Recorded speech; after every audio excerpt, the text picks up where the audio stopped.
Here we are on Super Bowl Friday and a nice day in New York City. It ain't bad outside.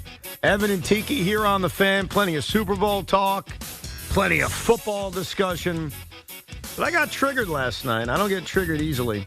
I talked a few days ago how easy it is to trigger Sean sometimes. Even Tiki, I've learned his buttons. Well, Woody Johnson triggered me last night. He said something. He said a lot of things, and most of it just rolls off my back. But there was one specific thing he said that angered me. I know. And I'm going to remain very, very calm when we discuss this. No screaming and yelling. It's a Friday. I'm in a good mood. I've made peace with that. My basketball team is an unwatchable, disgusting mess. I don't have to worry about Billy Epler being suspended for a year. No big deal. But what Woody Johnson said that angered me to no end was, quote, "We need a backup quarterback. We didn't have one last year." Well, that sounds familiar. It's familiar because me and many others politely screamed about that a year ago. We knew they didn't have a backup quarterback. In May, we knew they didn't have a backup quarterback.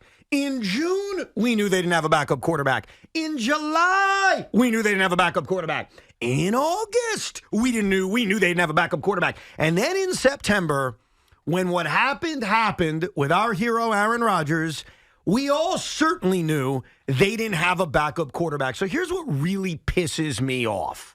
What annoys me is when you say something so casually that you could have changed and you should have known about in the moment. So what bothers me is not Woody Johnson screwing up the jet colors. We'll play that clip a little bit later on. Or Woody talking about, I don't have playoff mandates, but I really do have a playoff mandate. None of that. What pisses me off to no end is he said something that he should have fixed 9 months ago. So I'm triggered, Woody, because you said something that you should have avoided, and we all knew you should have avoided months and months and months ago. Thought you weren't going to get upset about this. I'm not upset. I'm calm. How are you, Tiki? I'm good. Yeah. So the problem with your stance on this is that I don't think that the Jets could fix this. So we forget conveniently that Aaron Rodgers was crushing the cap.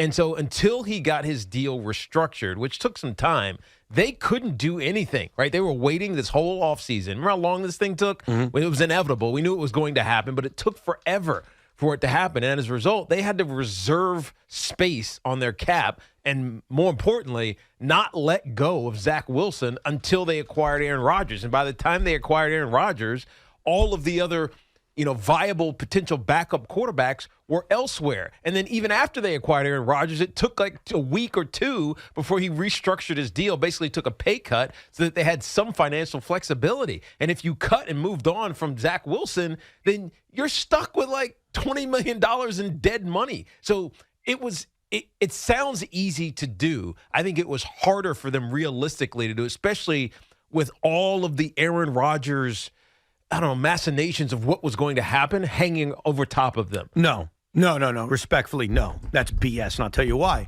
They could have immediately, long before they traded for Aaron Rodgers, could have parted away with Zach Wilson. Right, cut him, trade him, do whatever. Yes, exactly what they did with Sam Darnold. It's his second year, though. It was after his second season. So what? I mean, they got rid of Sam Darnold, Teak. Did they get rid of Sam Darnold? Did they cut the cord with Sam Darnold and they traded him for something that I know they were not getting for Zach Wilson? But the New York Jets, what they needed to do, and Woody Johnson should have known. Now he acts like he knew all along. BS, okay? I knew it. Most Jet fans knew it. He didn't know anything. He's clueless, all right?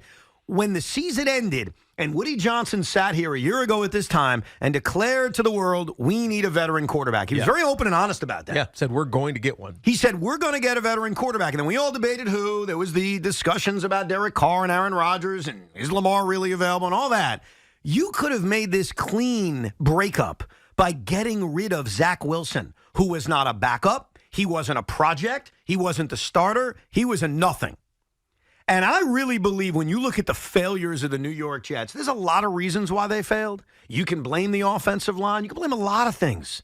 But the number one thing that completely effed the New York Jets when Aaron got hurt is they didn't have a capable, real-life breathing backup quarterback. Right. The moment Woody Johnson sat there a year ago and said, we need a veteran, they should have traded Zach Wilson for whatever they could have gotten. And you know what you could have done once you did that? You know what you could have done?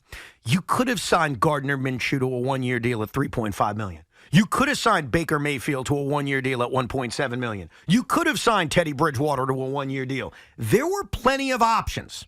They didn't do any of that. This owner did none of that. And so for him to sit here now, and this is why I get annoyed. I get annoyed because, guys, I'm not that smart. I'm not sitting here telling you I know everything. But I know basic stuff, and I expect my owner to know basic stuff. I expect my GM to know basic stuff. I expect them to know what I knew and what you deep down knew and what Morash knew and what Loogie knew and what everyone listening knew. Zach Wilson sucked and didn't and couldn't be on this roster. And now I got to hear Woody Johnson on February 8th. Oh, gee, we just needed a backup quarterback. You could have done it a year ago. Yeah. And if you did it, and I'll argue with anybody about this, I'm not saying the Jets are in the Super Bowl, but the Jets win 2 or 3 more games. And you know what the difference between 2 or 3 more games is? Yeah, you get to the playoffs. Yeah. Yeah, and so I think the obvious complication is Joe Douglas. So Joe Douglas drafts Zach Wilson, right? Thinks he's the next coming of whatever. First season, we know it all went wrong. Second season, got a little bit better, but not really until he got benched. And then it was like, all right, now maybe we need to move off of him. But when you're talking to a general manager who's drafted a quarterback, the last thing he's going to willingly do is get rid of him. Second pick overall, by the way. The last thing he's going to do is get rid of him after year 2. It looks so bad for you. So maybe Woody did know that. Maybe Woody is actually telling us, I told Joe Douglas we needed to get rid of him. I wish he would just say that then. And so it's like he's passively aggressively saying we knew we needed a backup quarterback, but Joe Douglas wanted to hold on to our guy because he drafted him in the second overall pick 2 seasons ago or 3 seasons ago now. So we couldn't move off of him because Joe Douglas wouldn't let us move off of him. And then you get the Aaron Rodgers influence, who's talking so glowingly about Zach Wilson and how he can help him and fix him and he'll be the great quarterback of the future. Like all of these things, all of these factors weighed in on them not moving off of Zach Wilson. And ultimately, it was Joe Douglas's job to do it. I know Woody could say, this is a mandate, do it. But is Woody that much of a football guy to be able to say that? Like, can he give you a football reason? He could give you a fan reason. Could he give you a football reason, to at least an articulate one, to move off of Zach Wilson? The answer is probably no. So who wins? Zach wins because Joe Douglas wins, and Robert Saleh was probably indifferent because he didn't think it mattered if they were going to get Aaron Rodgers. But here's the problem. This is why sometimes owners in this town are better off not talking. Because what incited me last night and still incites me now when we talk about it is the fact that he so flippantly says, we need a backup quarterback. Maybe he said it on purpose. I'm being honest. Like, on purpose for what? On purpose to piss me off? On purpose to piss off season ticket holders off? Like, for what reason? To tell Joe Douglas, you're not as smart as you think you are. Right? I told you we needed a backup quarterback, and you didn't get us one. You wanted to stick with the kid you drafted second overall 2 years ago. And so, therefore, we stick with him for 1 more year, and he's terrible 1 more year again. Right? So, I think maybe he's sending a message, but I mean, I can't defend him, but I also can't blame him because he's saying exactly what we all know. That the team did not have a quality or good enough backup quarterback, but it's not his job to do that. It's Joe Douglas's job to do it. So by him saying, we really screwed the pooch because we didn't have a backup quarterback, Joe Douglas, you're on blast right now. And I think we already know that. And here's the thing. I know that the Jets had a lot of flaws last year, and there were a lot of things that led to them winning 7 games again. The number one thing, in my opinion, that led to this disgrace was the fact that they didn't have a backup quarterback. I mean, most teams, fans, go ahead, organization, they don't think about the backup quarterback. Well, you should. They just don't. I know that they should, but you really don't. I mean, how much of our mind share given to the NFL is on the team's backup quarterback? We very rarely talk about it. This year happened to be the exception. Maybe the last 2 years have been the exception because players are aging out, quarterbacks are retiring. guys are getting hurt because they're older, right? Or players just aren't established, right? Jimmy Garoppolo's not an established superstar starter, so who his backup was mattered, right? And so I think that this is a unique spot in the NFL where there's a transitioning happening with the quarterback position. And so the backup becomes more important than it ever has. But it's not what the NFL is used to. I think it's not what owners are used to. It's not what GMs are used to, because once you have your starter, you're set to go. And like I've said before with Peyton Manning back in the Tom Moore days, yeah, what happens if Peyton gets hurt? I don't know. If Peyton gets hurt, we're effed. And we don't practice that. But guess what? That's just the reality. But Tiki, that's 2 decades ago. I know, but that's the reality of a lot of these guys still. But I'll answer your question. Like, when did we start thinking about backup quarterbacks? To me, it's the last 5 years. I agree. It's a newer phenomenon in the NFL. I thought even a few years ago with the Giants, when we were forced to see that ugly guy at quarterback, Mike Lennon. Yeah, that's unfair. I mean, he was unfortunate, if we're being honest. Like, just it was his neck. Okay, he had a whip. Bottom line was, when we were all apparently forced, he's doing really well as a real estate agent down in Carolina. Good for him. I'm happy for him. I had nothing against him personally. He was just that's according to LinkedIn. He made me feel better. He made me people with foundation problems. He made me feel better as an ugly person. I was like, oh, look at that. That guy's even uglier. Stop. But in all seriousness, I think over the last 5 years, we have seen more quarterbacks get hurt. Yep. We have seen certain quarterbacks just get older, like Aaron Rodgers, where you need to protect yourself. The Giants in the last 2 years protected themselves by adding Tyrod Taylor. So, yes, if we had this discussion in 1997, maybe I'm not screaming and yelling about it. But in 2023, we all knew coming into this season that Zach Wilson was incapable of being a backup quarterback. One of the early discussions we had in talking on this radio show was my disgust for the lack of a backup quarterback. Yes, I know it. And that was in July. So I want my organization to be smarter than me. Like, who am I? I'm a guy. I'm a fan. I have a microphone. But it feels like I knew a hell of a lot more about the obvious than the team I watch. Yeah. And to hear Woody Johnson proclaim, well, we need a backup quarterback. Yeah, you do. Because here's the other thing, to Sean and to you. Both of you guys, rightfully so, I'm about to give you guys credit, rightfully so, warned about the Jet offensive line. And you warned that a bad offensive line can ruin a season. And I didn't necessarily disagree with you, right, but you clearly had more worry about it. You guys were right in terms of how bad this offensive line was. I give you that. There's no disagreement. It's a priority for the Jets to fix. But you think that Aaron Rodgers, if he's healthy, he mitigates it. Well, here's what I will say. Forget Aaron Rodgers being healthy, because I'm not sitting here bitching about Aaron Rodgers getting hurt. He got hurt. I'm bitching about the fact they didn't have a backup quarterback, and now my owner's acting like, yeah, I knew all along. If they had a real-life backup quarterback, a real one, whether it's Gardner Minshew, whether it was Baker Mayfield, you name the backup quarterback, I am convinced that even with this crap offensive line, even with Robert Saleh, who we have issues with, the New York Jets win, want to say 2 more games, want to say 3 more games. And if you don't believe me, I'll cite you the games, and I'll do it quick without boring you. The first game against New England, that's a win. The game against the Raiders, that's a win. Yeah. With simple, adequate quarterback play. That's 9-8. That's 9-8.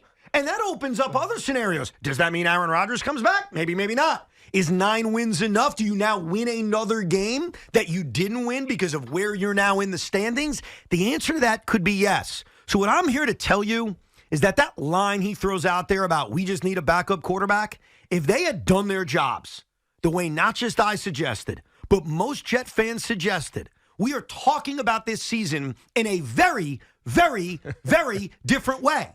And that's why, more than the Cavs going on a 57-0 run to start the second half last night. There we go. More than even that. More than Major League Baseball deciding this morning we're going to stick Billy Epler in the refrigerator for an entire year. More than that. More on the fact that the Mets haven't added a DH yet. More than that. More than anything. That pisses me off to no end. I feel you. Unfortunately, 9 wins wouldn't have gotten to the postseason this year, but you would have been closer. You don't know that. No, I do know that. Does another quarterback beat the Giants in 13 seconds? It might have been a Zach. No, I mean, look, there's Baltimore, Miami, 2 double-digit wins. There's 5 double-digit win teams, and then Houston, and then Kansas City. But you know what? So there's just too many teams. Evan would have had his undergarments a little more tickled with 9 wins, and they would have been interested. I think that's what he's getting at. And by the way, Sean, you're right. Like, even if it didn't end in the playoffs, because obviously you're playing the literal game, which I respect, 9 wasn't going to be enough. I get that. Yeah, but I know what you mean. It would have felt like a successful season. Well, it would have The felt Browns game would have felt more important. Right. It would have felt like a successful season despite not making the playoffs. Where instead, at 7 and 10, it feels like another 7 and 10 season. We got so much wrong with us. That simple decision that they made, a decision that we were all disgusted by, is the main reason, more than anything else, I really believe it, on why they finished 7 and 10. And so this owner, and look, here's the problem with owners. Here's the problem with them, whether it's Joe Tsai or it's James Dolan or it's Woody Johnson or it's John Mara. Like, the problem is you can't fire them. Like, I could sit here into a microphone and call them out, which I did for about 30 seconds yesterday with Joe Tsai, and we're doing right now with Woody. At the end of the day, they own the freaking team. It's a frustrating thing until Tiki Barber walks into your studio and informs you that the owner you dislike the most is selling, and nobody believes you. See Jeff Wilpon and Tiki Barber. So he's the owner, and he's not going anywhere. But I need him to be better. I need the people he hires to be better. Now, I'm very fair to Woody Johnson. I'm going to compliment him. There are things he said yesterday that didn't trigger me. When we come back, I'll play a few of them, and we'll hear from you. Are you pissed off at Woody Johnson, too? Did he trigger you last night the way he triggered me? And maybe he triggered you for a different reason. But mine's all about the quarterback. We'll get your calls next, 877-337-6666. That's the toll-free number. There was a Hall of Fame announcement yesterday. We've got a guy that's near and dear to all of your hearts who is now eligible for the Hall of Fame next year, and that's going to cause a big debate. We'll get into that. And, of course, we will begin breaking down this football game on Sunday night. They call it the Super Bowl. We are live from the Town Fair Tire Studios, powered by Town Fair Tire.